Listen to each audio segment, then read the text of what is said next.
전도서 4장 1절에서 3절까지 함께 읽어보도록 하겠습니다. 우리 한 목소리로 함께 읽겠습니다. 내가 다시 해 아래에서 행하는 모든 학대를 살펴보았도다. 보라, 학대받는 자들의 눈물이로다. 그들에게 위로자가 없도다. 그들을 학대하는 자들의 손에는 권세가 있으나 그들에게는 위로자가 없도다. 그러므로 나는 아직 살아있는 산 자들보다 죽은 지 오래 죽은 자들을 더 복되다 하였으며 이 둘보다도 아직 출생하지 아니하여 해 아래에서 행하는 악한 일을 보지 못한 더 복되다 하였노라. 아멘. 오늘 이 전도서 4장 전체를 함께 좀 보고 싶습니다. 이 4장은 이렇게 세 부분으로 구분되는데요. 인생의 허무함을 세 부분으로 이렇게 나누어서 설명하는데, 첫 번째가 뭐냐면 학대받는 자들에게 위로자가 없다라고 하는 허무감입니다. 두 번째는 마음의 평안을 얻을 수 없다는 허무입니다. 어디에 가도 안식을 누릴 수 없다는. 세 번째는 사랑하고 헌신할 대상이 없다는 허무함입니다. 오늘 이 4장의 전체에서 이런 허무에 대해서 얘기하고 있습니다. 인생의 허무. 이번 주 중에 날씨가 꽤 근래에 있어서 가장 우울했던 한 주가 아니었나. 계속 비가 오고 교회는 불이 날 뻔하고 전기가 막 쇼트가 나고 지금 막 저렇게 막 이렇게 돼 있잖아요. 이게 정기적인 어떤 부분들이 문제가 생겼습니다. 이 일주일 내내 날씨가 우중충하니까 기운도 다운되더라고요. 이게 기운도 다운되고 이게 의기소침해지고, 저 같은 경우에는 이게 분위기를 많이 타거든요. 뭐라고요? 젊어서 감사합니다. 젊게 봐주셔서. 제가 날씨가 좋은 날은 저희 앞에 거기 산책을 합니다. 앞에 아침에 일어나서 하민이랑도 저 혼자라도 이렇게 길을 이렇게 강변을 걷긴 하는데, 산책을 하다 보면은 참 기분이 좋아요. 어느 날은 제가 맑은 날 산책을 막 하고 있는데 한 청년도 거기에 이렇게 왔다 갔다 하더라고요. 그 청년이 그 벤치에 앉아서 이렇게 확 지나가는데 이런 얘기하니까, 날씨 더럽게 좋네. 짜증 섞인 말투 있잖아요. 날씨가 지금 되게 좋은 상태예요. 근데 그 청년의 말을 딱 듣는 순간 어떤 마음이 들었냐면, 저 청년에게 뭔가 마음에 문제가 있구나. 마음에 어려움이 있구나 하는 것을 알게 됐어요. 우리 인생에는 그렇게 상황의 환경과 상관없이 또 이 계절에 상관없이 마음의 어두움과 마음의 고통과 절망스러움 때문에 좋은 날씨를 누리지 못하고 또 나에게 찾아온 행복도 제대로 누리지 못하는 사람들이 꽤 많습니다. 괴로운 인생을 살아가는데 어느 누구도 나에게 관심을 가져주지 않아요. 그리고 더 슬픈 거는 누구도 나에게 위로해주지 않는다는 슬픔입니다. 이 전도서, 오늘 솔로몬의 시대에 가장 온갖 부귀를 영화를 누렸던 사람이 솔로몬 아닙니까? 근데 이 모든 것을 누리고 가졌던 이 사람에게도, 이 솔로몬에게도 절망을 얘기하고 있습니다. 이 솔로몬도 이 자신의 인생에서 절망을 경험한 것 같습니다. 권력을 쥐고 있었고 가지고 싶은 것을 모두 가졌고 하고 싶은 것은 뭐든지 다 가져봤는데 마음의 진정한 평안과 위로와 위안을 얻지 못했다라고 하는 결론의 말을 지금 하고 있는 거죠. 우리 1절부터 3절까지 내용이 근 이야기입니다. 제가 1절만 한번 읽어보겠습니다. 내가 다시 해 아래에서 행하는 모든 학대를 살펴보았노라. 보라, 학대받는 자들의 눈물이로다. 그들에게 위로자가 없도다. 그들을 학대하는 자들의 손에는 권세가 있으나 그들에게는 위로자가 없도다. 전도자는 자신이 분명히 확인하고 이해한 것을 전하고 있습니다. 내가 살펴보았대요. 살펴보았다는 얘기는 내가 깊이 관찰해 보았다는 의미입니다. 확실하게 파악한 결과를 전하고 있는 것입니다. 전도자가 무엇을 유심히 보았냐면 모든 학대를 살펴보았대요. 학대는 누군가를 압제하고 압박하고 빼앗는 것, 폭력, 강도질 이런 것을 이야기합니다. 세상에 권력자의 행포와 불법이 성행하고 있다. 선한 행실이 억제되고 부조리한 사회의 단면을 보여주는 장면으로 우리에게 얘기해주고 있습니다.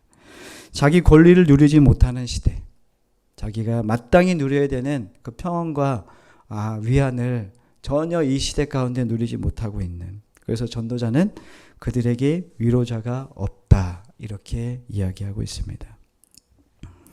전도자가 말하는 위로자는 단순히 눈물을 닦아주며 위로하는 사람을 말하는 것이 아니라, 전도자는 부귀와 권력을 모두 가진 나라의 왕이었습니다. 그런 그가 강조하는 이 땅에 위로자가 없다는 말은 이겁니다. 공의와 정의가 이 땅에 없다는 겁니다. 세상에는 진정한 공의와 정의가 있지 않다는 거예요. 세상이 공의롭고 정의롭습니까? 네. 최근 인기가 많았던 서울의 봄이라고 하는 영화가 있습니다. 명대사가 뭐냐면 이 전두환 역할을 맡은 황정민 배우가 극 중에서 이런 대사를 칩니다. 네. 실패하면 반역, 성공하면 혁명 아닙니까? 이렇게 얘기합니다. 다시요. 실패하면 반역, 성공하면 혁명 아닙니까? 이런 대사가 아주 유명한 대사로 꼽힙니다. 세상은 누군가를 위로하지 않습니다. 누군가를 눌러 권력을 꾀하기를 좋아하죠. 실패하면 반역, 성공하면 혁명이라는 말의 뜻은 반역을 꾀한 자신이 성공하면 내가 군 왕이 되기 때문에 아무리 나쁜 뜻으로 했다 한들 이것은 혁명으로 포장할 수 있다는 말입니다. 반대로 내가 아무리 좋은 뜻을 가지고 혁명을 내가 실행했다고 한들 실패하면 어떻게 되냐면 반란으로 인해서 반란군으로 매도된다는 거죠. 그럼 뭡니까? 반역이 되는 거죠. 세상은 공의와 정의가 자리하고 있지 않다는 것을 보여주고 있습니다. 서울의 봄을 준호 청년이랑 봤는데 그 보는 내내 아주 박진감은 넘쳤지만 속이 터지는 줄 알았습니다. 보지 마십시오. 이 시대의, 그때의 시대의 모습이 지금 여전히 이 시대에도 우리가 살고 있는 이 현실에도 일어나고 있는 것을 보게 됩니다. 전도서 4장은 이 땅에 위로자가 없다, 진정한 위로자가 누군가라고 하는 질문을 던지고 있습니다. 전도자는 참된 위로자를 찾아서 나가고 있습니다. 근데 2절 3절에 어떤 얘기를 하냐면은 이런 얘기를 해요. 진짜 위로자가 없다. 그러므로 나는 아직 살아있는 사람보다 죽은 사람이 더 복되다고 생각한다. 물어보겠습니다. 여러분들은 살아있는 게 복된 것 같습니까? 죽은 것이 복된 것 같습니까? 인생을 아는 분입니다, 이분이. 근데 3절에 뭐라고 얘기하냐면 이렇게 얘기합니다. 태어나지 않은 게 더 좋을 뻔했다. 네. 그런 생각하시는 분이 계십니까? 네. 이거 고개를 끄덕이시는 분 너무 많습니다. 네. 우리에게 위로자가 되는 사람은 누굴까? 여러분들에게 친구가 있습니까? 친구가 있지 않습니까? 그 친구가 여러분들에게 위로자가, 참된 위로자가 됩니까? 안 됩니까? 친구라는 단어의 뜻이 뭐냐면 오래 두고 사귀어 온 벗이라고 하는 뜻입니다. 런던 타임즈에서 친구에 대한 이 정의를 공모한 적이 있습니다. 그 중에 이런 대답이 있었습니다. 친구에 대한 정의. 친구도 아내도 명예도 건강도 모두 떠날 때 묵묵히 찾아오는 사람이 친구랍니다. 맞는 말입니다. 그러나 정말 그런 친구가 있습니까? 할렐루야. 진짜 복된 분이십니다. 네. 정말 그런 친구에게서 궁극적인 위로를 얻을 수 있는가? 성경은 없다입니다. 성경은 없다. 세상은 부모, 자녀, 연인, 친구, 돈, 권력, 재력 등을 참된 위로자로 삼고 살아가려고 하죠. 그러나 시간이 지나면 모두 떠납니다. 모두 떠나고 사라진다는 겁니다. 그렇다면 참된 위로자는 과연 누군가? 구약에서 욥이라는 인물이 있습니다. 그는 당대의 의인이라고 얘기하고 가장 갑부였습니다. 부자였습니다. 어느 날 사탄이 그를 시험해서 자녀를 데려가고 재산도 건강도 모두 잃게 됩니다. 친구들이 찾아와서 위로를 하는데 욥의 마음을 후벼 파는 이야기만 하고 갑니다. 아내는 욥의 생애까지 저주하고 하나님을 욕하고 죽으라고 저주의 말을 퍼붓고 떠났습니다. 하나님 앞에 울부짖고 무너질 대로 무너진 때에 하나님께서 욥에게 찾아와서 뭐라고 말씀하냐면 이렇게 말씀하십니다. 욥아, 너 내가 땅의 기초와 해와 달을 놓을 때, 내가 궁창을 펼 때 너 어디 있었어? 이렇게 얘기합니다. 욥이 이 말에 놀랍니다. 지금 뭘 얘기하고 싶으냐면 하나님이 나는 절대자다. 내가 창조주 하나님이다. 그리고 너는 유한한 인간이다 라고 하는 하나님과 피조물인 우리를 계속 지금 분리시켜서 보여주고 있는 대목입니다. 그러자 그때 이 세상의 모든 것을 쥐고 있는 분이 보인 겁니다. 그리고 욥기의 마지막 결론의 말씀이 뭐냐면 욥기 42장 5절 말씀에 이렇게 욥이 고백합니다. 내가 주께 대하여 귀로 듣기만 하였사오나 이제는 눈으로 주를 배웁나이다. 이렇게 고백합니다. 우리는 귀로 동령하는 신앙을 참 좋아하죠. 많이 듣고 많이 깨닫는 걸 좋아합니다. 지식을 쌓는 걸 좋아하죠. 그런데 신앙은 귀로 들은 것, 지식이 우리의 신앙이 아니라 눈으로 보는 겁니다.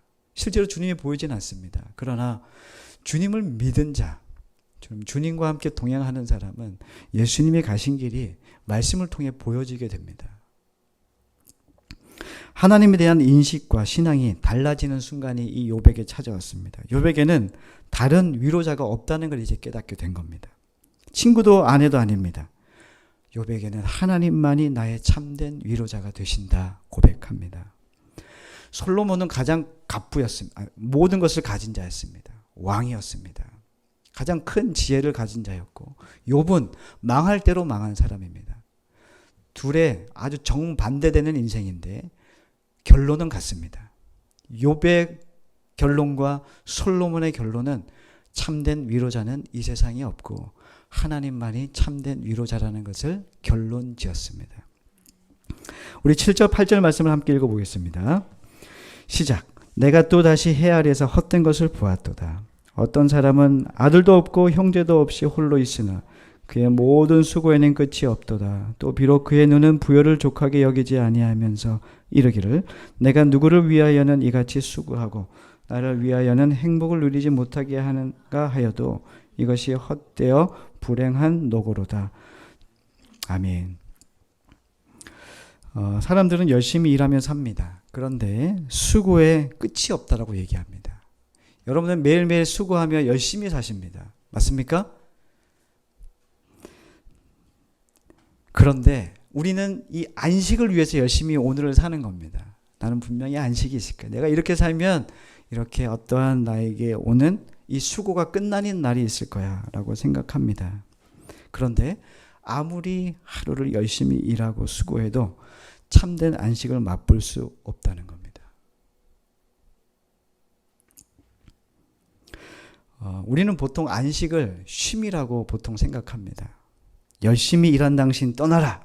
광고 문구가 있지 않습니까? 열심히 일한 당신 어디로 가라고요? 하와이로 가는 거. 그래서 아주 쉼을 얘기합니다. 그래서 우리는 휴식을 원합니다. 휴식. 그래서 성경이 얘기하는 안식을 휴식으로 생각합니다. 아니 교회인데 왜 자꾸 일을 시켜? 좀 휴식했으면 좋겠어. 쉬었으면 좋겠어. 이렇게 얘기하죠. 근데 성경은 참된 안식을 휴식, 쉼이라고 얘기하지 않아요. 하나님께서 이 안식을 뭐라고 얘기하냐면 누림이라고 얘기합니다. 누림. 하나님께서 6일 동안 천지를 만드셨어요. 6일 동안 천지를 만드시고 난 다음에 7일째 되는 날 안식하셨다고 성경에 기록됩니다. 하나님이 6일 동안 너무 열심히 만드셔가지고 너무 힘들으셔서 야 이제 좀 푹 쉬어야겠다. 그렇게 하셨습니까? 아닙니다. 하나님 말씀으로 만드셨는데 왜 이 세상을 말씀으로 지으셨잖아요. 힘이 들지 않죠. 이 안식이라는 말은 뭐냐면 이제 내가 이제 7일 날 안식할 건데 그 뜻은 이제 내가 만들어 놓은 이 세상이 손댈 곳이 없다. 완벽하다. 완전하다. 그렇게 하시면서 하나님이 그 안식일에 흐뭇해 하시면서 누리셨다는 겁니다. 자, 옆에 있는 분들에게 한번 여쭤보십시오. 당신은 교회에서 누리고 계십니까? 인사하겠습니다. 시작. 물어보십시오. 네. 입이 닫혔습니다. 여러분들은 교회 오셔서 누리고 계십니까? 네. 잘 누리기 힘듭니다. 그래서 우리가 이 마음 안에 하나님이 주시는 평안이 없으면 누리지 못합니다. 교회 오면은 뭘 하지 않으면 하지 않아서 마음이 분주하고요. 뭘 하고 있으면 해서 분주합니다. 그럼 뭐가 지금 문제인 겁니까? 우리가 하나님과 우리의 관계 안에서 뭔가 자꾸 빈틈나는 부분이 있다는 거예요. 솔로몬은 안식을 누리지 못했다고 합니다. 인생이 그렇다. 아무리 수고해봐야 전부 남 좋은 일만 시키는 것이다. 정작 본인은 누리고 살지 못한다라고 이 전도자는 솔로몬은 이야기합니다. 왜 그런가? 성경이 이야기합니다. 우리 4절 말씀을 읽겠습니다. 시작. 내가 또 본즉 사람이 모든 수고와 모든 재주로 말미암아 이웃에게 시기를 받으니 이것도 헛되어 바람을 잡는 것이로다. 아멘. 사람이 하는 모든 수고와 재주는 이웃에게 어떻대요? 시기를 받게 된답니다. 나만 시기를 받는 게 아니라 나도 누군가를 그 사람의 재주와 그 사람의 수고를 보면서 시기한단 말입니다. 시기를 받기도 하고 시기를 하기도 한다는 거죠. 시기가 뭡니까? 네, 욕심입니다. 욕심입니다. 이것이 인간 안식하지 못하는 근본적인 이유다. 이렇게 얘기하는 거죠. 욕심이 우리 속에서 자라나서 자꾸 남들을 시기하도록 충동질하는 겁니다. 그 시기심과 욕망, 죄성 때문에 참된 안식이 찾아오지 않는 것입니다. 두 청년이 있었대요.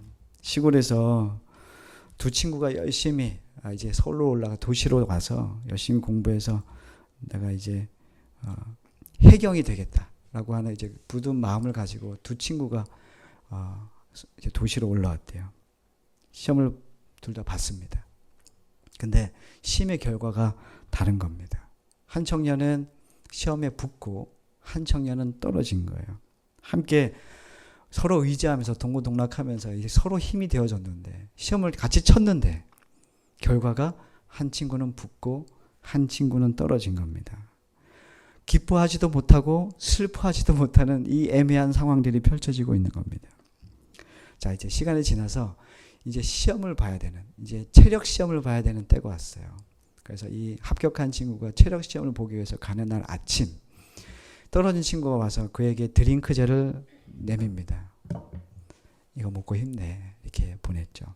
그리고 이제 시험장으로 들어간 그 청년은 드링크제를 먹은 그 청년은 그 자리에서 체력장 들어가는 입구에서 쓰러지고 말았습니다. 경찰 조사를 해봤더니 충격적인 사실이 밝혀졌습니다. 그 친구에게 그 드링크제에 몹쓸 짓을 한 거죠. 작은 시기심에서 무서운 결과가 나게 되는 겁니다.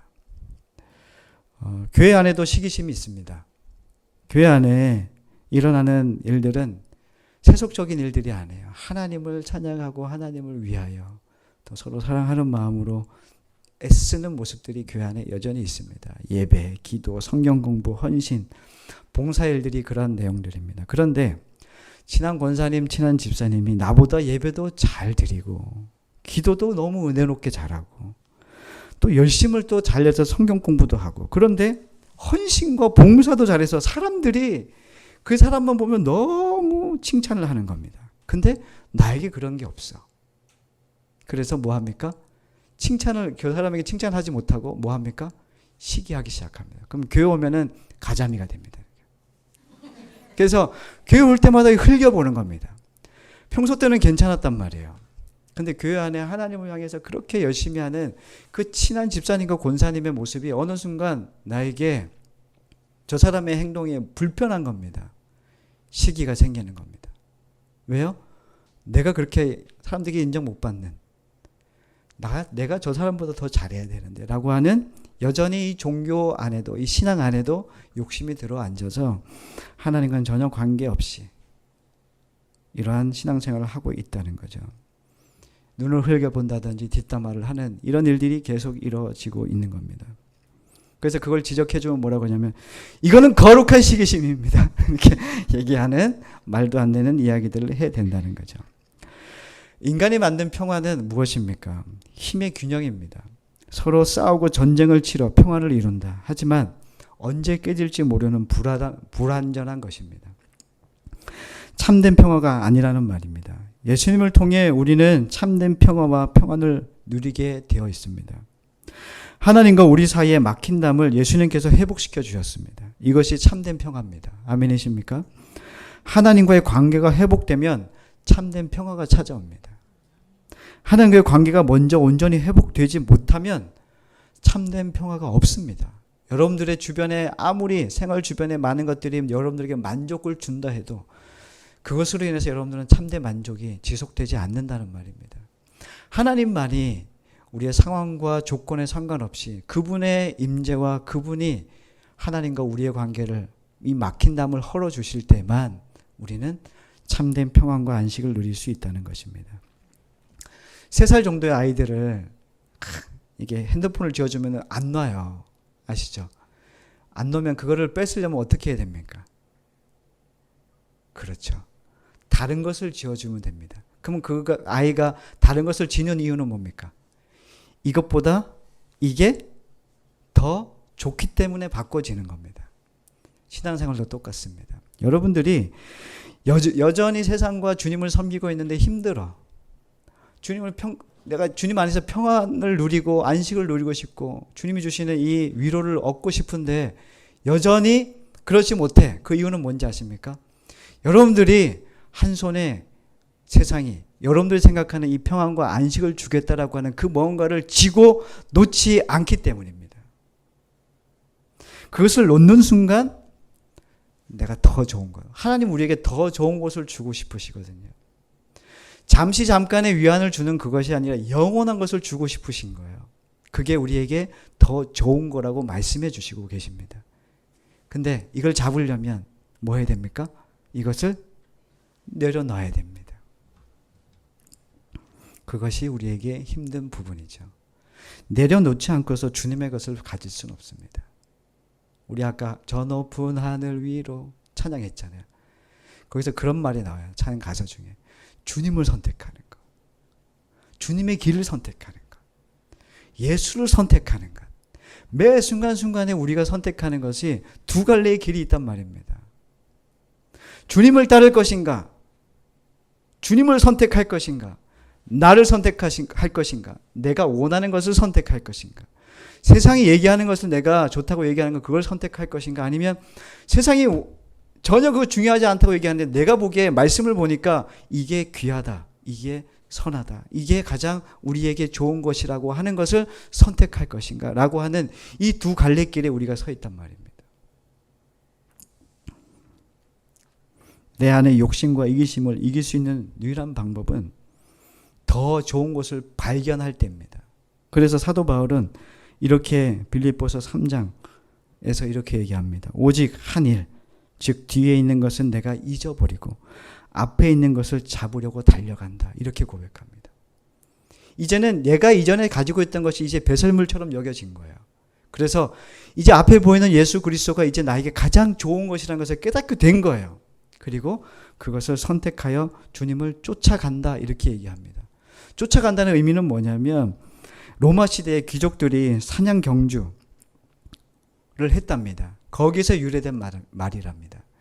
사냥을 할 때 사냥을 나가지 않습니까? 귀족들이 말을 타고 사냥을 나가는데 토끼가 보여요. 토끼가.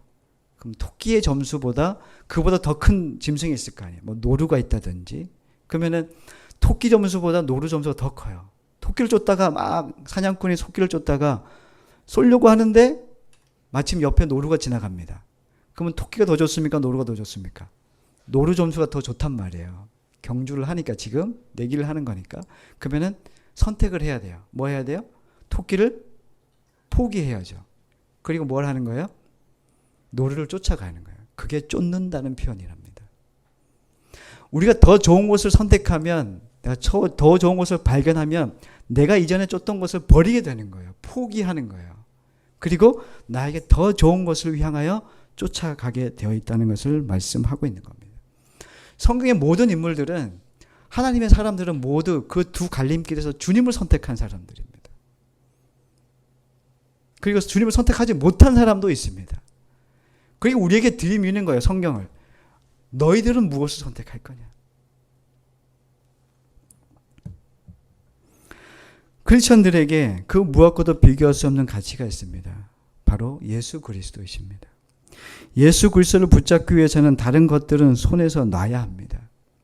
이것이 일상에서 벌어지는 영적 싸움입니다. 그 싸움에서 늘 좋은 것을 선택하고 더 영원한 가치를 붙잡는 사람이 참된 안식과 쉼, 평화를 누릴 수 있다고 성경은 이야기합니다. 솔로몬은 6절에 이렇게 얘기합니다. 6절 말씀 한번 읽어볼까요?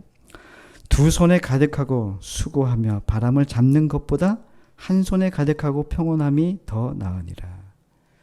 두 손에 많은 것들을 가지고 사는 것보다 한 손에 임켜지고 한 손으로만 잡아도 평온함을 얻는 게 더 낫대요. 많이 갖는 게 목적이 아니라는 거죠. 그게 우리에게 평안과 기쁨을 주는 게 아니라는 말입니다. 절대 가치를 발견한 크리스천은 평온함을 누린답니다.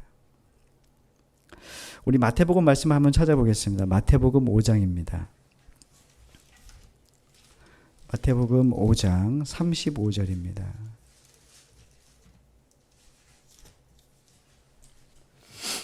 마태복음 5장 35절로 36절 말씀 두 절만 읽겠습니다. 시작. 아직 예수께서 말씀하실 때에 회당장의 집에서 사람들이 와서 회당장에게 이르되, 제가 잘못했나요? 마가복음, 제가 뭐라 그랬죠? 이렇게 얘기하면 딱 알아들으셔야지 그걸 모르십니까? 네, 마가복음 5장 35절입니다. 죄송합니다. 마가복음 5장 35절 36절 죄송합니다. 함께 읽겠습니다. 시작. 아직 예수께서 말씀하실 때에 회당장의 집에서 사람들이 와서 회당장에게 이르되, 당신의 딸이 죽었나이다. 어찌하여 선생을 더 괴롭게 하나이까? 예수께서 그 하는 말을 곁에서 들으시고 회당장에게 이르시되, 두려워하지 말고 믿기만 하라 하시고. 아멘. 어떤 내용이냐면 회당장 중에 하나인 야이로라고 하는 사람이 있습니다. 야이로가 지금 딸이 죽게 된 거예요. 그래서 예수님을 찾아갑니다. 주님, 제 딸이 죽게 되었습니다. 주님, 우리 집에 오셔서 저희 아이를 살려주십시오. 이렇게 얘기합니다. 그 예수님과 그래 가자. 가는 길에 갑자기 사람들이 너무 붐빕니다. 오늘 말씀 보니까 큰 무리가 예수님을 막 애워싸요. 빨리 갔으면 좋겠는데 사람들도 막 너무 이게 곁에서 막 붐비니까 예수님은 빨리 못 가고 있는 겁니다. 그러던 중에 12회 동안 혈루증을 앓은 한 여인이 다가옵니다. 그래서 주님 앞에 손을 댄 거예요. 그 주님이 거기에 또 반응하네. 지금 빨리 가야 되는데 누가 내 옷에 손을 대었느냐 막 이러면서 예수님 막 썰을 막 푸시는 거예요. 막 말도 많아. 그러니까 예수님 말이 너무 많은 거예요. 그러니까 빨리 가서 내 딸을 살려줬으면 좋겠는데, 그러다가 이 여인도 고쳐주고 하시다가 이 야이로 회당의 우두머리 아닙니까? 그 사람의 종이 와서 얘기하는 겁니다. 회당장 야이로님, 지금 뭐 하시는 겁니까? 이미 딸은 죽었습니다. 이렇게 얘기하는 거예요. 어떻습니까? 여러분들 마음은 어떻습니까? 지금 무너집니다. 사실은 이 야이로에게는 예수님이 희망이었어요. 주님이 우리 집에만 가기만 하면은 낫는 거예요. 그런데 사람들로 인해서, 환경으로 인해서 그 길을 빠르게 가지 못한 거예요. 이 가졌던 희망만큼의 슬픔이 더 큰 거예요. 절망이 더 큰 거예요. 너무 힘든 상황이에요. 완전히 모든 걸 내려놨을 것 같아요. 회당장에는. 그때 이 얘기를 듣고 있던 주님께서 이렇게 말씀하시죠. 36절에. 야, 뭐 두려워하냐? 두려워하지 말고 믿기만 해. 이렇게 말씀하십니다. 우리에게 믿음이 있는가? 나의 상황과 조건에 어떠한 우리에게 주어지는 상황과 상관없이 여러분들에게는 믿음이 있는가? 주님 우리에게 뭘 요구하시냐면 믿음을 요구하세요. 주님이 보고 싶은 것은 믿음입니다. 어떤 믿음이요? 온전한 믿음. 하나님이 말씀하시는 온전한 믿음입니다. 제가 한 청년의 묵상을 받고 그 청년에게 동의를 구했어요. 야, 내가 이 본문 말씀을, 너가 묵상을 좀 나누고 싶다. 되겠냐? 물어봤어요. 그랬더니 된대요. 그래서 동의를 구해서, 이게 영상으로 나가고 있기 때문에 동의를 구해서, 그래서 여러분들에게 함께 소개하고 은혜를 나누고 마무리를 하도록 하겠습니다. 청년의 고백이니까 잘 들어주시기 바랍니다. 먼저 이 본문의 말씀을 가지고 묵상한 내용을 먼저 나누겠습니다. 예수님과 함께 집으로 가던 회당장이 가던 길에 많은 사람에 의해 지체되고 혈류병 여인에 의해 지체되고 회당장은 조급했을 것 같다. 그렇게 가던 중 딸의 사망 소식을 접한다. 희망이 더 커질 때 실패로 인한 절망은 더 크게 느껴진다. 회당장도 예수님을 자기 집으로만 모셔가면 딸이 나을 거라는 희망이 있었을 것이다. 하지만 정말 코앞에서 그 희망은 절망으로 바뀌었다. 하지만 예수님은 두려워하지 말고 믿기만 하라고 말씀하셨다. 두려워하고 불안해하는 나에게 해주시는 말씀 같았다. 이미 죽고 희망이 없다고 느껴지는 그 순간에 주님은 믿음을 요구하신다. 폐경이 된 사라에게 이삭을 주신 것처럼 딸의 사망 소식을 들은 회당장에게 믿기만 하라고 하신다. 상황은 언제나 나를 압도한다. 세상은 항상 나보다 크고 강하다. 앞뒤 죄지 않고 그저 온전히 주님을 믿는 믿음을 구한다. 의인은 오직 믿음으로 살리라 말씀처럼 이제 내가 육체 가운데 사는 것은 나를 사랑하사 나를 위하여 자기 자신을 버리신 하나님의 아들을 믿는 믿음 안에서 사는 것이라는 말씀과 같이 오직 믿음으로 살기를 기도하고 기대한다. 청년의 고백입니다. 자, 청년의 고백, 그리고 이 청년의 그 상황이 어떤 상황인지 잠깐 말씀드릴게요. 2년 전 오른쪽 아킬레스건이 끊어졌던 시기에는 내 안에 우상을 섬기는 것들을 무너뜨리시며 우상이 있던 자리 아래에 덮어놨던 관계를 회복하게 하셨다. 한 달 전 왼쪽 아킬레스건이 끊어지며 내 안에 뿌리 깊게 박혀있던 내 능력을 믿는 믿음이나 내 힘으로 이뤄낸다는 오만함을 보게 하셨다. 그리고 주 앞에 온전히 엎드리게 하신다. 주님이 나를 어떻게 쓰실지 모르겠다. 무척이나 알고 싶지만 모르겠다. 알고 싶다라는 마음에서 주님의 뜻을 구하고 믿음을 소망하는 마음으로 바꿔주신다. 지금 수술을 한 상태고 수술 기간이 지나서 이제 재활의 상태입니다. 재활. 신체가 무너지고 나면 올바른 재활이 무척이나 중요하다는 것을 느낀다. 수술 후 일정 기간으로 끝나는 것이 아니라 평생 운동을 해야 약해지지 않도록 관리해 주는 것 자체, 거기까지가 재활이다. 주님과의 관계도 마음도 그런 것 같다. 주님은 내 안에 있던 우상, 종교성, 잘못된 믿음, 자만심을 무너뜨리셨다. 그리고 온전히 당신을 향한 믿음으로 당신과의 온전한 인격적 관계로 채워주실 것이다. 몸 따로 마음 따로 하는 재활이 아니라 몸도 마음도 재활하여 다시 살게 하신다. 주님은 살아계시다. 말씀은 죽은 말씀이 아니고 믿음도 죽은 믿음이 아니다. 주님을 구하며 주님께로 나아가기를 기대하는 마음으로 결단한다. 이 청년은 서울의 가장 좋은 대학에 다닙니다. 그리고 이 청년은 체육 선생님이 꿈이어서 임용을 보던 중에 2년 전에 끊어졌던 오른쪽 아킬레스건 말고 시험을 보던 이제 이론 다 붙고 이제 실기만 보면 합격하는 그 자리에서 하나님께서 그의 왼쪽 아킬레스를 끊으셨습니다. 그리고 소식을 접한 저는 이 친구의 마음이 얼마나 절망스러운지 알게 됩니다. 임용이 하루 1년에서 되는 문제가 아니거든요. 몇 번의 실패 끝에 붙게 된 그 자리에서 얼마나 기대와 소망이 컸겠습니까? 이제 나이는 30 중반에 차오르는데 이제 보여지는 그 길 한 계단만 올라가면 끝난 줄 알았는데 하나님께서 그의 왼쪽 아킬레스건까지 끊으셨습니다. 마음이 무너진 것 같습니다. 그래서 이 청년을 제가 아는 바로는 보통 성격이 아니라 하나님을 향해서 얼마나 욕을 했을까라고는 생각이 되는데 그 청년의 나눔과 믿음의 고백은 달랐습니다. 주님 저한테 왜 이러세요? 이게 아니라 주님 저에게 선한 계획을 갖고 계시군요. 주님 저의 길을 인도해 주세요 였습니다. 여러분들 같으면 어땠을 것 같습니까? 도대체 하나님 왜 그래? 내 힘으로 하는 게 더 빠르겠다 이런 생각을 하지 않겠습니까? 근데 이 청년은 귀한 고백을 주님 앞에 올려드립니다. 모든 것이 무너지고 막힌 그 상황 가운데 하나님이 살아계시다 이렇게 얘기합니다. 귀로만 듣던 하나님 이제 눈으로 봅니다. 주님 제가 주님을 선택합니다.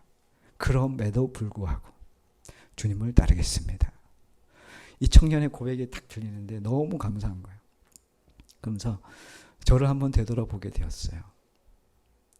야 나는 지금 뭘 하고 있을까? 나는 어떤 믿음으로 하루를 살고 있나? 내 상황 가운데 이루어지는 허탈함과 절망감보다 주님이 더 큰가? 아니면 내가 처한 상황이 더 큰가?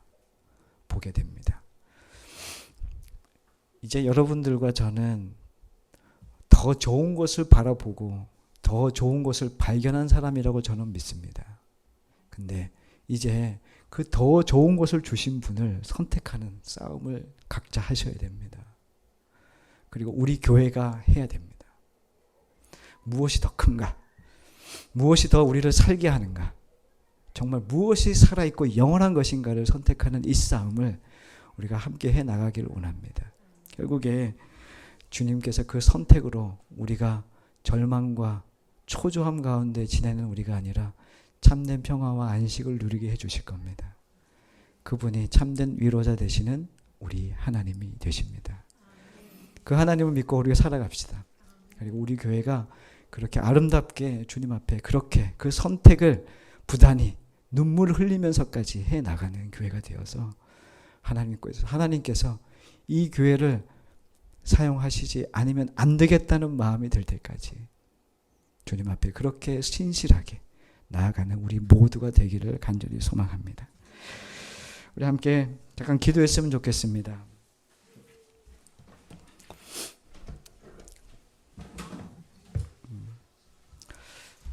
정말 위로자가 없는 시대를 살고 있습니다. 참된 안식도 없고 참된 만족도 없는 시대.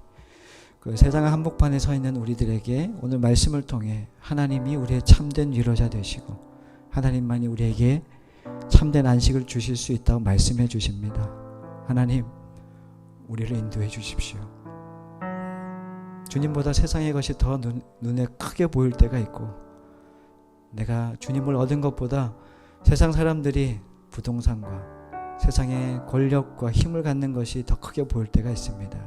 하나님, 이제 귀로만 듣던 하나님이 아니라 이제 눈으로 보는 하나님을 경험하고 싶습니다. 삶에 주어진 모든 상황 가운데 주님을 선택하는 이 싸움, 한 주간 동안 믿음의 한 걸음으로 두려워하지 말고 믿기만 하라 하셨던 주님의 말씀을 의지하여 나의 마음과 상태에 상관없이 주님의 말씀이 그러하기에 그 말씀을 순종하겠습니다. 그렇게 살기를 결단합니다라고 하는 마음으로 우리 주님 앞에 기도하며 나아가도록 하겠습니다. 우리 기도합니다. 사랑과 은혜가 충만하신 하나님 감사합니다. 조금도 주님 우리의 마음에 평안이 없고 만족이 없는 시대, 여전히 절망과 슬픔이 여전히 존재하는 이 시대 가운데 우리는 살아갑니다. 여전히 주님 우리를 넘어뜨리고 하는 세상의 많은 내용들이 여전히 포진하여 주님 돌아서기만 해도 다른 문제가 찾아오고 다른 어려움이 찾아오고 마음이 우리의 평안이 없음을 늘 경험합니다. 그러나 세상에는 그 평화가 없다는 것을 오늘 깨닫게 하십니다. 솔로몬도 욥도 주님 모두 하나님 안에 참된 평화가 있음을 깨달았습니다. 하나님 우리도 그 평화 머리로만 아는 지식으로 끝나지 않게 하여 주시고 이제는 정말 삶으로 살아내는 그 믿음으로 주님, 우리가 경험한 하나님을 주님 온전히 이 세상 가운데 드러내게 하시고 우리가 그것을 믿으며 살아가는 기쁨으로 충만케 하여 주시옵소서. 그렇게 일하실 주님을 믿습니다. 사랑과 은혜가 충만하신 하나님, 우리가 당신의 살아계심을 믿습니다. 이러한 상황에도 주님, 그럼에도 불구하고 주님은 살아계시며 나를 인도하시는 분임을 믿습니다. 나를 이렇게 두심은 나를 죽이려 하심이 아니라 나를 살려내기 위하심이라 라는 이 말씀을 믿습니다. 하나님, 우리를 인도해 주십시오. 이러한 상황과 이런 어려움들을 잘 통과하여 주님 안에 주님이 우리에게 맺고자 하는 아름다운 열매들이 이 과정을 견디며 우리 마음 가운데 생겨나기를 간절히 소망하오니 주님, 우리의 마음과 생각과 모든 것을 지켜 주님을 끝까지 선택하며 나아갈 수 있도록 주님 인도해 주시옵소서. 예수님 이름으로 간절히 기도드렸습니다. 아멘.